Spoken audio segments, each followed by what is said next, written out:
로서 이 창세기에 나오는 인물에 대한 설교를 마치려고 합니다. 오늘은 야곱이 12 아들을 불러서 축복하는 장면입니다. 이것은 야곱이 생애를 마감하기 직전에 임종을 맞아서 행한 축복입니다. 세상 떠나는 부모로서 자식에게 줄 수 있는 가장 크고 소중한 유산이 바로 축복입니다. 그래서 오늘 야곱은 12 아들에게 너희는 모여라. 내가 너희의 훗날에 될 일을 알려주겠다. 그리고 축복을 합니다. 우선 1절, 2절과 28절의 말씀만 읽어드렸습니다마는 그 전체 내용을 같이 한번 보면서 야곱이 12 아들에게 어떤 내용의 축복을 했는지 그거부터 말씀을 드리겠습니다. 첫 번째로 축복한 것은 장자 루벤입니다.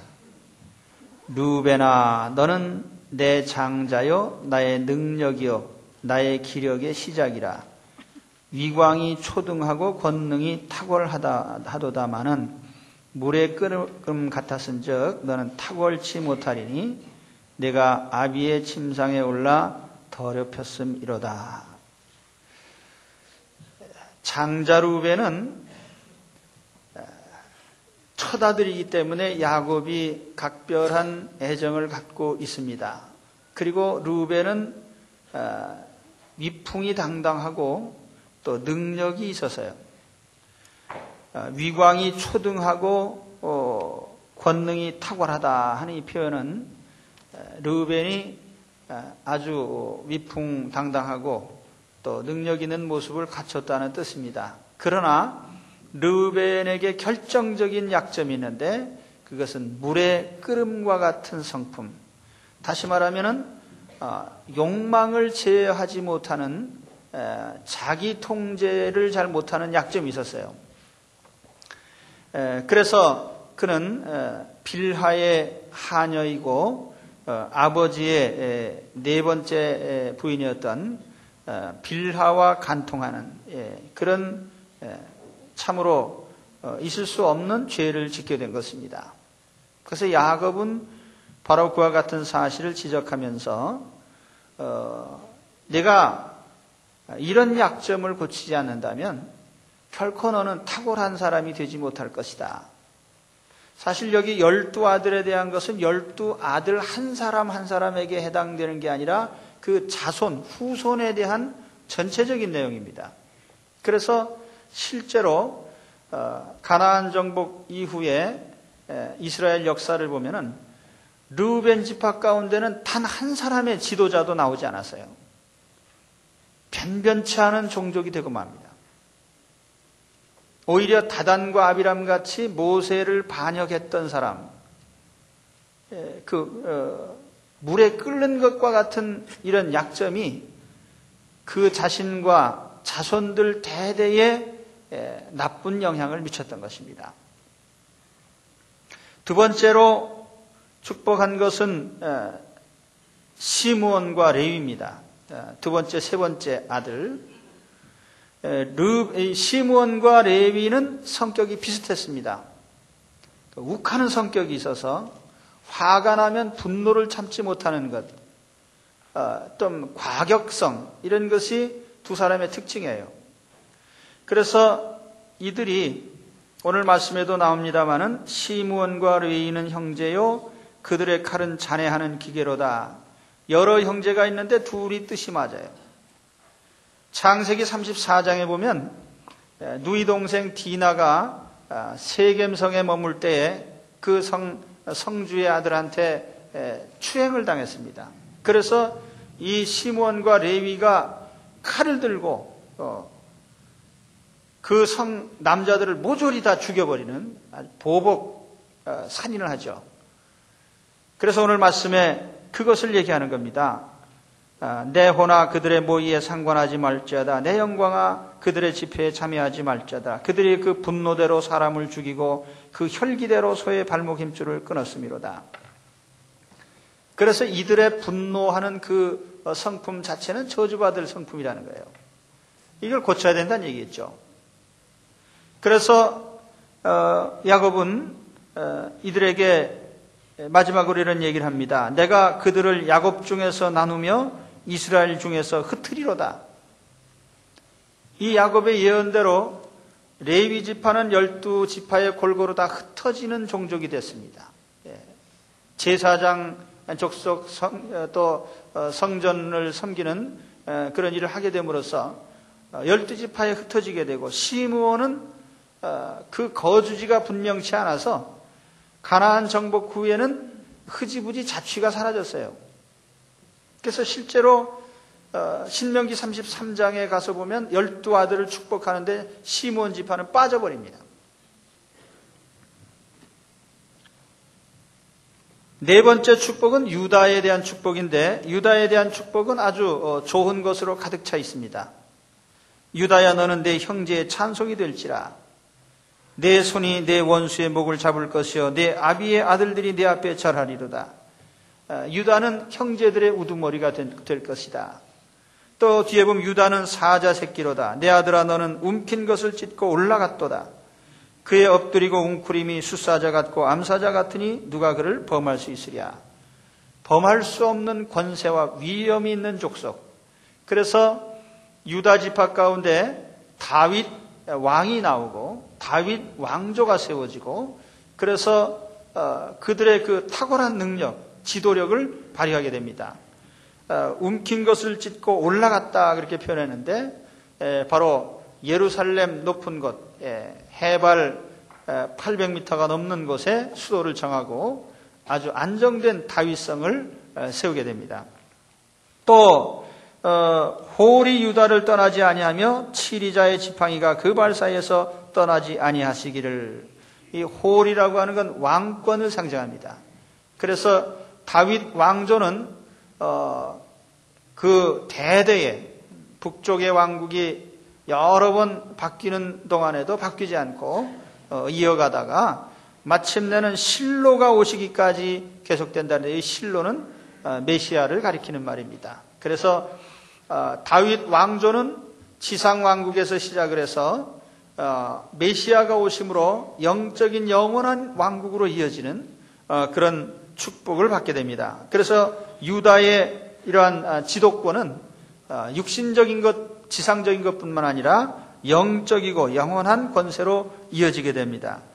그리고 그 다음 구절에 보면 그의 나귀를 포도나무에 매며 그 암나귀 새끼를 아름다운 포도에 맬 것이며, 또 그 옷을 포도주에 빨며 그 복장을 포도즙에 빨리로다. 그 눈은 포도주로 인하여 붉겠고 그 이는 우유로 인하여 희리로다. 포도주에 빨래를 할 정도로 포도가 풍성히 나온다는 얘기죠. 또 여기에 우유를 많이 마셔서 이가 휘어진다 그랬는데, 그만큼 소산물이 풍부하다는 겁니다. 이사야서 55장 1절에 보면은 너희는 내게로 와서 값없이 포도주와 젖을 사라, 그런 말이 나옵니다. 메시아가 임하셨을 때 영적으로 주실 생명과 풍성한 은사들을 가리키는 말씀이죠. 그렇기 때문에 이 포도주와 젖은 예수님으로 말미암는 영적인 생명력과 풍성한 은사들을 가리키는 말입니다. 그래서 유다는 이와 같이 아주 풍성한 복을 받도록 축복과 예언을 받습니다. 다섯 번째와 여섯 번째 아들은 이사갈과 스불론입니다. 스불론은 해변에 거하리니 그곳은 배 매는 해변이라 그 지경이 시돈까지리로다. 스불론의 거주지가 가나안 정복 후에 보면 지중해 해변 쪽입니다. 그래서 여기에는 유명한 항구가 있고 해상 활동을 하고 무역을 해서 번영하는 그런 지파가 됩니다. 그 다음에 이사갈은 양의 우리 사이에 꿇어앉은 건장한 나귀로다.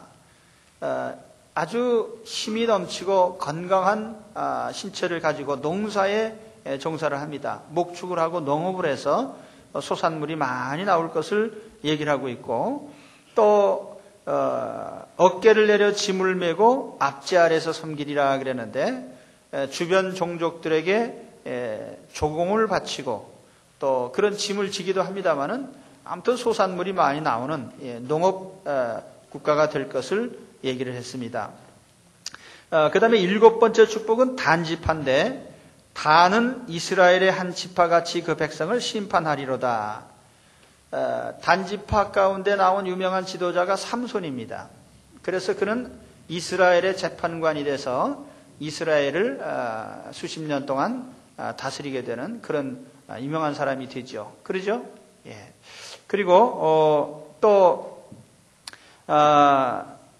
이 단은 길의 뱀이여 첩경의 독사리로다. 말급을 물어서 그 탄자로 뒤로 떨어지게 하리로다. 이 단은 길의 뱀이여 첩경의 독사라. 이 좋은 의미도 있고 나쁜 의미도 있어요. 좋은 의미로 보면은 전투력이 있고 또 호전적이고 그런 의미가 되겠죠. 그런데 나쁜 의미로 본다면은 말 탄 사람을 물어서 뒤로 떨어지게 하는 것이니까 낙마를 시키는 거예요. 그런데 실제로 사사기 18장에 보면은 그들이 개인 집에 있던 우상을 탈취해서 그 종족 전체가 우상을 섬기는, 그래서 영적으로 보면은 실족시키는 그런 역할을 하는 것을 볼 수가 있습니다. 이 야곱이 하나하나 아들들에게 축복한 내용이요, 하나도 어김없이 자손들에게 나타난 걸 우리가 주목해야 됩니다. 그 다음에 8번째와 9번째는 갓과 아셀인데, 19절에 보면은 갓은 군대의 박격을 받으나 도리어 그 뒤를 추격하리로다. 갓은 전투력이 뛰어난 지파입니다. 그래서 사울 왕조 시대에 모압과 암몬의 계속되는 공격을 차단하고 이스라엘을 지키는 역할을 감당합니다. 또 다윗 왕조 초기에 그 몇 안 되는 용사들 가운데 바로 이 갓 지파의 용사들이 가담을 해서 다윗의 왕조를 세우는 그런 역할을 하게 됩니다. 또 아셀에게서 나는 식물은 기름진 것이라 그가 왕의 진술을 공개하리로다. 그래서 아셀의 주업이 농업이 될 것이고 소산물이 좋은 것이 많이 나오기 때문에 왕에게 진상을 하게 된다, 이렇게 말씀을 했습니다. 그래서 그들의 직업 또는 거주지에 대한 이런 예언을 하고 있습니다. 10번째 축복은 납달리인데, 납달리는 노인 암사슴이라 아름다운 소리를 바라는도다. 이 납달리 자손의 거주지가 가나안 땅 서남쪽인데 비교적 이곳은 평화로운 곳입니다. 그래서 이 암사슴 같은 삶을 산다. 이 평화로운, 특히 노인 암사슴이라고 하는 것은 자유로운 모습을 나타냅니다. 그래서 이들은 평화롭고 안정된 생활을 하게 된다, 이렇게 예언을 했습니다. 11번째 축복은 요셉인데, 요셉은 전체 아들들 가운데 유다와 함께 가장 많은 축복을 받은 자손입니다. 그래서 요셉의 축복을 한마디로 무성한 가지, 특히 샘 곁에 심겨진 나무, 시편 1편에 보면은 물가에 심은 나무, 가장 축복된 모습이죠. 요셉을 보면은 활 쏘는 자가 그를 학대하며 그를 쏘며 그를 군박하였으나 요셉의 활이 도리어 견강하며 그의 팔이 힘이 있으니 야곱의 전능자의 손을 힘입음이라. 한때 요셉은 고난을 많이 받았어요. 형들에게도 공격을 받고 보디발의 집에 가서 노예 생활하고 보디발의 아내에게 모함을 당하고 또 감옥 생활을 하고 많은 인생의 공격을 받았지만은 오히려 요셉이 더 그들보다 강해서 그것을 이기게 됐다. 하나님의 도우심으로 이겼다는 얘기죠. 그 다음 절에 보면은 그로부터 이스라엘의 반석인 목자가 나도다. 이스라엘 지파 가운데 요셉 자손 에브라임과 므낫세가 있고 그 후손들이 이제 나눠지는데, 특히 요셉 자손 가운데는 지도자들이 많이 나왔어요. 그래서 모세의 후계자인 여호수아, 에브라임 지파, 모세 요셉 자손이죠. 또 기드온, 입다, 므낫세 지파, 요셉 자손이죠. 북왕국의 설립자였던 여로보암 1세, 이 에브라임 지파죠. 그래서 이 요셉 자손 가운데는 백성의 리더들, 지도자들이 많이 나왔어요. 뿐만 아니라 내 아비의 하나님께로 말미암나니 그가 너를 도우실 것이요 전능자로 말미암나니 그가 네게 복을 주실 것이라. 위로 하늘의 복과 아래로 원천의 복과 젖먹이는 복과 태의 복이리로다. 아멘. 이 축복을 얘기할 땐 아멘을 하시면 그 축복이 나에게 돌아올 줄로 믿습니다. 이거 요셉의 축복이 아니라 우리에게 향하신 축복이죠. 이 축복의 내용들이 다 우리에게 해당이 됩니다.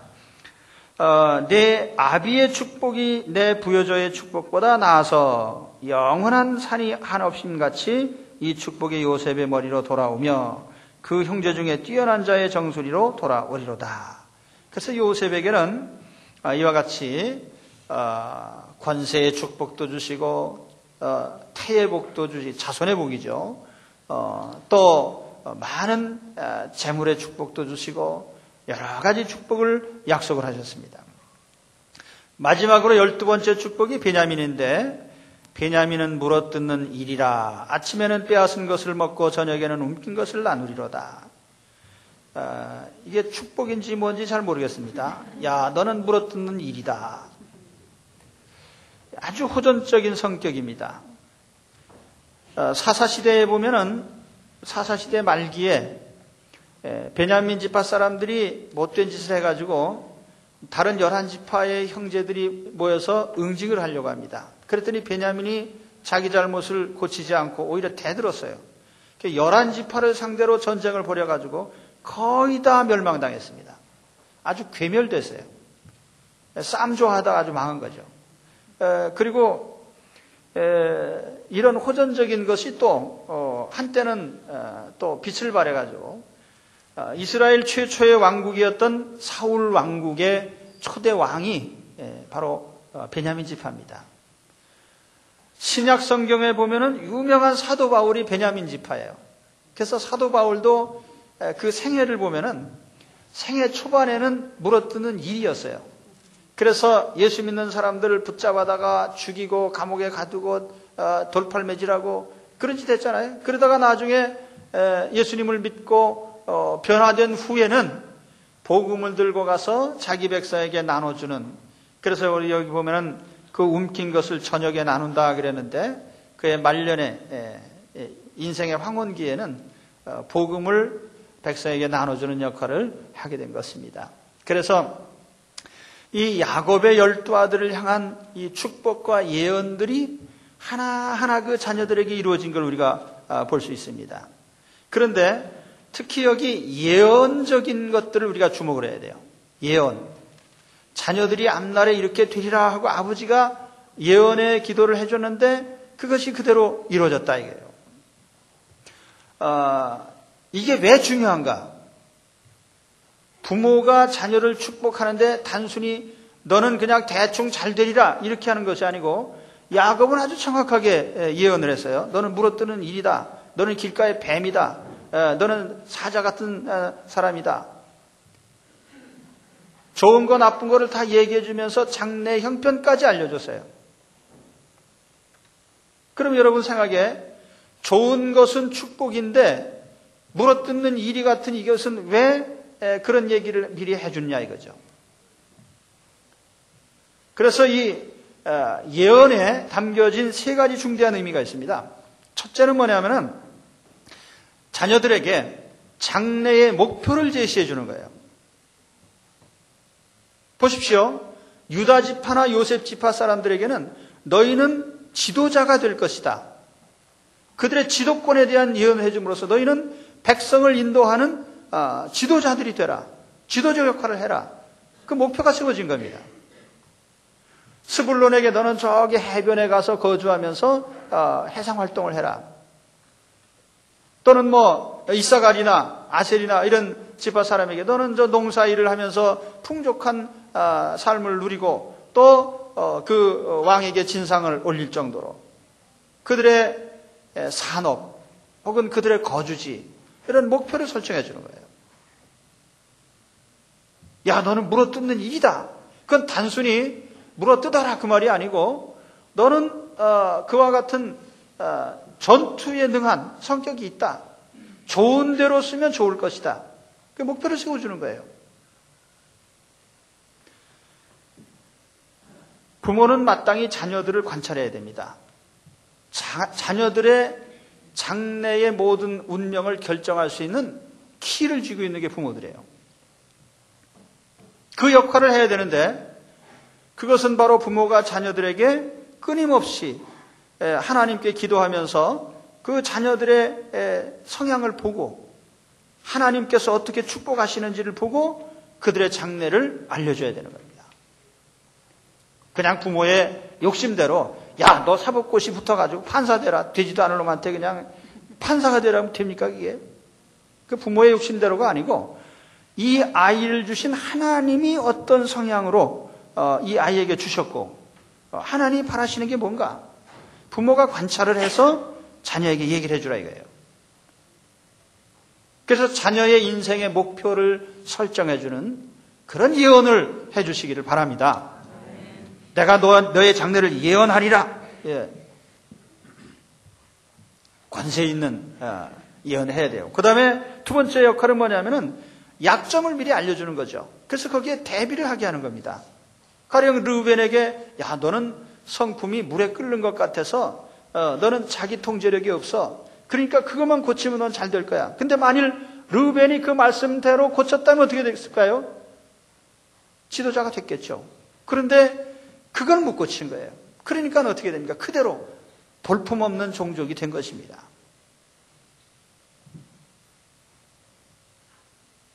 여기 시므온과 레위가 나오는데요. 시므온과 레위는 똑같이 하나님께 아버지한테 경고를 받았습니다. 너희들은 너무 화를 잘 내고 보복을 하고 그 성격 고치지 않으면 너는 저주받는다. 아버지가 그랬는데 시므온은 그걸 못 고쳤어요. 그래서 이스라엘 역사에서 보면 시므온의 자취가 없어요. 거기에서 뭐 인물 하나도 제대로 나오지 않고 거주지가 어딘지도 불명확하고 흐지부지 되다 나중에 없어졌어요. 그러나 레위는 어떻게 됐습니까? 레위는 똑같은 아버지의 경고를 받았는데 아마 레위는 상당히 고친 것 같습니다. 그래서 뒤에 보십시오. 신명기 33장에 보면은 모세가 12지파를 축복하는 장면이 나옵니다. 그런데 거기에 보면은 레위에 대해서 상당한 축복을 해요. 신명기 33장 8절에서 11절까지 보세요. 레위에 대하여는 일러스되 주의 둔민과 우림이 주의 경건한 자에게 있도다. 주께서 그를 마사에서 시험하시고 무리바의 물가에서 그와 다투셨도다. 그는 그 부모에게 대하여 이르기를 내가 그들을 보지 못하였다 하며 형제들을 인정치 아니하며 자녀들을 알지 아니한 것은 주의 말씀을 준행하고 주의 언약을 지킴을 인함이로다. 이게 무슨 뜻이냐면은 레위는 과격한 성품을 가지고 있지만은 그것을 하나님을 향한 열심으로 바꿨어요. 그래서 여기 성직자가 된다는 것은 결단력이 있어야 되거든요. 여러분 사람 죽이는 게 그 보통 일이 아니고 결심해야 되는 일이거든요. 그런데 이 레위는 하나님을 섬기는 성직을 받게 됩니다. 그래서 여기 보면은 아버지나 형제나 자녀들까지도 내가 너희를 모른다. 그 말은 뭐냐면은 하나님 일을 위해서 하나님보다 더 우선되는 것이 없다. 이게 이제 성직의 사명자입니다. 그래서 그런 사명자가 돼서 백성에게 말씀을 가르치고 또 백성을 축복하는 제사장의 역할을 하게 됐습니다. 그래서 주의 법도를 야곱에게 주의 율법을 이스라엘에게 가르치며 주 앞에 분향하고 온전한 번제를 주의 단 위에 드리리로다. 그래서 레위가 받은 축복이 뭐예요? 여호와여 그 재산을 풍족케 하시고, 그래서 레위는 세상 직업이 없어도 그의 삶이 풍족하도록 하나님께서 보장하셨습니다. 또 그를 대적하여 일어나는 자와 미워하는 자의 허리를 꺾으사 다시 일어나지 못하게 하옵소서. 만일 레위를 대항하는 자가 있다면 허리가 꺾여서 다시는 일어나지 못하게 하리라. 하나님께서 레위에게는 복을 주셨습니다. 그래서 같은 경고를 받았는데 시므온은 그 아버지의 경고대로 그냥 흐지부지 되고, 레위는 하나님 앞에 특별한 사람으로 나가게 되는, 이게 길이 다르죠.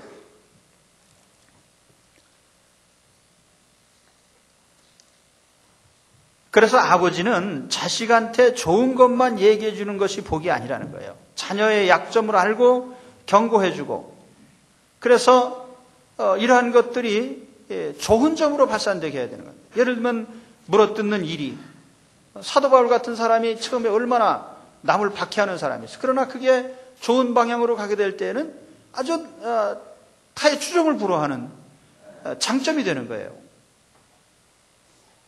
그걸 부모가 책임지고 자녀에게 해주라는 겁니다. 약점이 장점이 되도록. 물어뜯는 일이 길가의 독사, 탁월하지 못함, 멍에를 메고 섬기는, 이런 얘기들을 자녀들에게 얘기해 줌으로써 그들이 바른 길을 가도록 예언을 한 것입니다. 그래서 오늘 우리는 부모된 입장에서 자녀들의 좋은 점 물론 칭찬해 줘야 돼요. 그리고 우리 요즘 교육 원리가 그건 아닙니까? 칭찬해라, 칭찬해라. 근데 못하는 것까지 잘한다고 칭찬하면 안 되죠. 잘못된 것 분명하게 지적을 해야 돼요. 그래서 잘못을 고치게 해야 됩니다. 그래야 복받는 사람이 되지. 요즘에 우리 청소년들이요, 참 자기 의견 얘기 잘해요. 그런데 약점이 뭐냐면은 숙일 줄을 몰라요. 자기 잘못을 인정을 안 해요. 그러니까 자기 잘못을 고치지를 못하는 거예요. 이런 사람이 어른이 되면 어떻게 됩니까? 몸은 어른이고 생각은 어린아이와 같은 그런 사람이 되는 거예요. 그래서 부모는 자식에게 축복을 할 때에 그들의 약점도 잘 지적을 해서 좋은 방향으로 나갈 수 있도록 유도를 해야 됩니다. 그 다음에 세 번째는 형제들이 연합하도록 촉구하는 의미가 여기 있습니다. 오늘 말씀 서론, 거기에 야곱이 뭐라고 합니까? 야곱의 아들들아, 아버지에게로 나오라. 여기에 너희는 모이라 하는 이 명령이 나옵니다. 너희는 모여라. 그래서 랍비들은 이 부분을 굉장히 중요하게 생각합니다. 야곱이 죽기 전에 마지막 아들들을 불러 모았을 때 그의 가장 큰 의도가 뭐였느냐?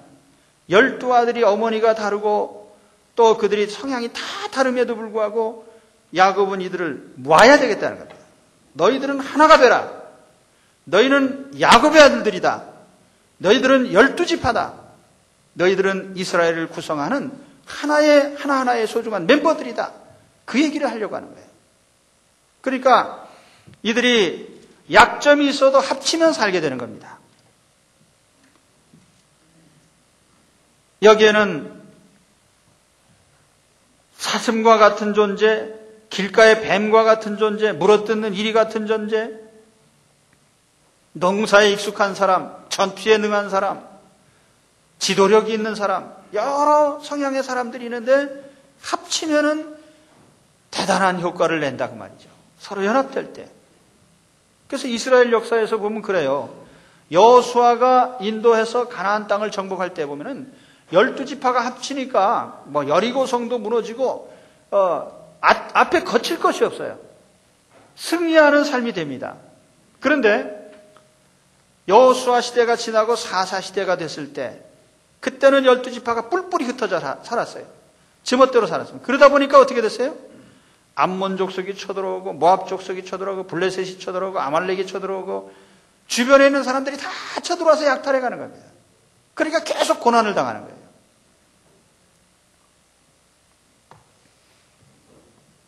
합쳐야 산다. 이게 야곱의 예언입니다.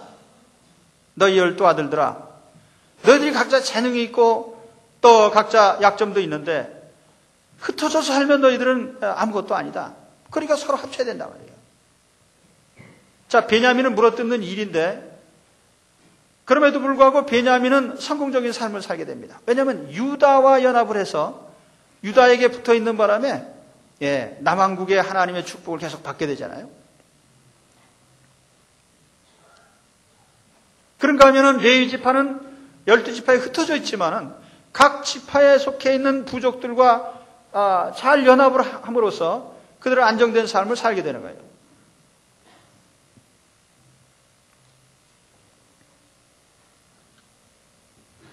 사도 바울이 한 말에 보면은 다 사도겠느냐, 다 선지자겠느냐, 다 교사겠느냐, 다 능력을 행하는 자겠느냐, 다 병 고치는 은사를 가진 자겠느냐, 다 방언을 말하는 자겠느냐, 다 통역하는 자겠느냐. 우리가 한 몸에 많은 지체를 가졌으나 모든 지체가 같은 직분을 가진 것이 아니니 이와 같이 우리 많은 사람이 그리스도 안에서 한 몸이 되어 서로 지체가 되었느니라. 성도들도 다 성품들이 다릅니다. 그래서 좋은 점도 있고 약점도 있는데 우리가 약점을 충분히 덮고도 남을 만한 것이 합치면 된다는 거예요. 서로 합치면. 가족들도 마찬가지죠. 가족도. 우리 가족이 여러 약점을 보완하라는 거예요. 우리 신혼 부부들 결혼할 때 좋은 점만 보고 결혼하죠. 그러나 결혼하고 나면은 약점이 나타납니다. 아이고 내가 실수했구만. 그러면 안 되는 거예요. 그 장점으로 말미암아 약점을 덮으면서 서로 합치는 거예요. 바로 그것을 목적으로 한 것이 야곱의 예언이다. 자, 마지막으로 말씀드리죠. 야곱의 축복대로 자녀들에게 이루어졌습니다. 그렇다면 아버지의 축복이 얼마나 중요한 거예요. 이 창세기 49장 앞에는 48장에 야곱이 에브라임과 므낫세를 축복하는 장면이 나오는데 그 축복대로 자손에게 이루어졌어요. 이삭이 죽기 전에 야곱과 에서를 불러다가 축복을 했는데 그 축복대로 이루어졌어요. 하나님은 우리에게 축복의 직분을 주셨어요. 축복의 직분을 주셔서 각 모든 곳에 축복하는 사람이 있습니다. 이스라엘 민족 가운데는 제사장이 있어서 제사장의 업무 가운데 가장 중요한 것은 백성을 축복하는 겁니다. 민수기 6장에 보면 제사장들은 백성 앞에 서서 이렇게 축복을 해라. 축복의 명령을 주셨어요. 예수님은 아이들을 품에 안고 축복을 하셨습니다. 5,000명 놓고 축복을 하셨어요.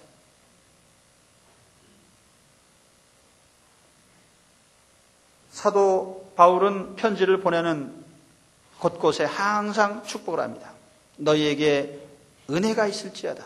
너희에게 평강이 있을지어다. 그런데 가정에서 축복하는 책임이 누구에게 있어요? 부모에게 있는 거예요. 그래 부모는 평생 자녀를 축복을 해야 돼요. 공부만 열심히 시키려고 하지 마시고 그 자녀가 하나님의 축복을 받도록 축복을 하시기 바랍니다.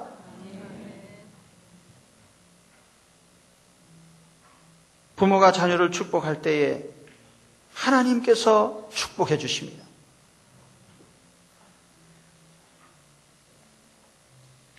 자녀들이 잘할 때도 있고 잘못할 때도 있는데 잘못한 것 가지고 과도하게 나무라지 마시고요. 잘못은 잘못을 지적하는 것으로 끝내면 됩니다. 그래서 그들이 자기의 약점도 있고 장점도 있지만 하나님이 형통케 하시는 인생이 되도록 늘 축복을 해야 돼요. 그 자녀들이 그걸 알고 있어야 돼요. 아, 우리 부모님은 나를 축복하시는 분이지. 부모님이 축복하셔서 내 인생은 잘 될 거야. 그것이 마음에 새겨져 있어야 된다는 얘기예요. 연세 드셔서 세상 떠나실 때쯤 되면 연세가 높아지시면은요 치매에 걸리는 분들이 많습니다. 근데 치매 걸리고 나면은 두 종류로 나눠져요. 어떤 사람은 계속 욕만 해 보는 사람마다 이 나쁜 놈아. 그리고 어떤 사람은 항상 밝고 좋은 일만 합니다. 근데 평소 부모님으로서 자녀를 축복하고 남을 축복하는 것이 몸에 밴 사람은요 치매 걸렸을 때 밤낮 축복만 합니다. 보는 사람마다 복이 있으라. 너는 장래 건강하고 자손도 잘 되고 너는 항상 뭐든지 형통해라. 근데 어떤 분은 치매 걸린 후에는 밤낮 욕만 해요. 평소에 하던 습관대로. 그러면 똑같이 치매 걸렸는데 자식들 입장에서 보면은 계속 축복하시면은, 비록 기억력은 없으셔도 기분 좋을 거 아니에요. 그럼 섬기죠. 근데 오는 사람마다 욕하면은, 어떻게 섬기겠어요? 그러니까 앞으로 조심하십시오. 그러니까 축복을 몸에 익히셔서 항상 자녀도 축복하시고, 모든 사람을 축복하는 것이 몸에 배있는, 그래서 자녀들이 축복을 받게 하는 그런 분들이 되시기를 축원합니다. 기도하겠습니다.